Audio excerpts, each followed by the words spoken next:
So I think we all know if we coppice a tree, if we cut the remove the branches, this is I guess technically a pollard because it's above the height of grazing animals, and it grows back with many stems, and what you get is narrow diameter, sustainable kind of wood source. Now, so we know in Africa primarily people cook on very simple wood fires. Quite often it's a pot balanced on three stones.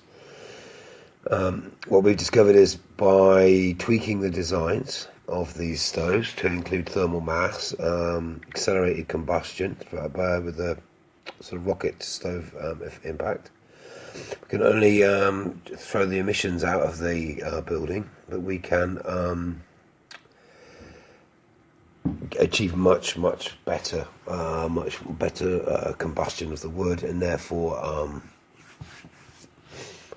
huge efficiency gain. Something in the region of a direct statistic that we were given by one of our members was that a 4,000 shilling bundle of wood used to last her a week and a half, and now we're using her stove. It lasts for 4 weeks. So there's a 3 times improvement there immediately. It's not just about the efficient combustion. It's also about the thermal mass of the block, which heats up, so therefore it maintains the heat for a long period of time, and then also a chance to expel the flue gases from the building, so that we're not inhaling smoke. So this has been an element of the project. Has been really engaging with the creativity of participants to see what they can come up with, and to see how much.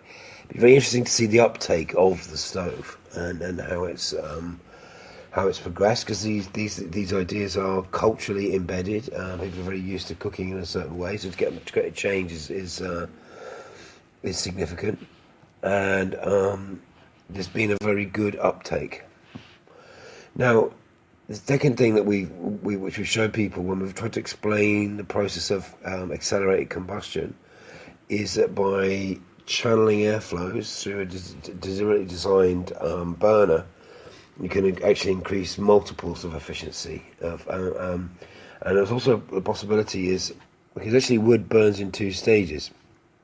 There's a pyrolysis stage where as the wood gets hot, it yields volatile gases which can be burnt, and then the second stage in which is leaving charcoal, and the second stage in which the charcoal could also be combusted.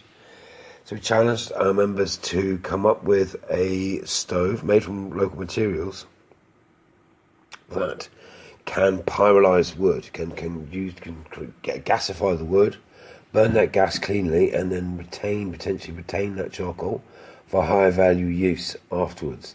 So that the production, the actual process of cooking, is creating a higher value output in terms of the charcoal, and or even biochar, and whilst at the same time obviously cooking the food cleanly and efficiently.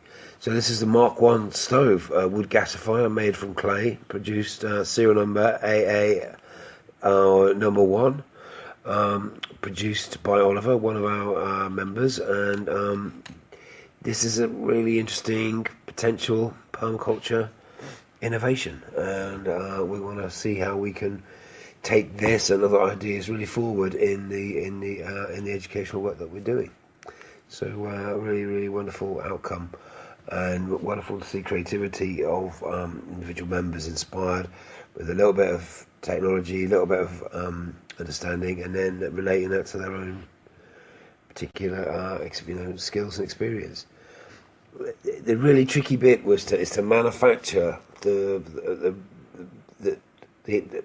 structure from clay that has strength, but allows the air channels to flow. The original versions that we showed were made out of old tin cans, which illustrated the airflow works, and then the clever bit is to replicate this technology using local materials. So the last couple of slides are wood pyrolysis with bamboo.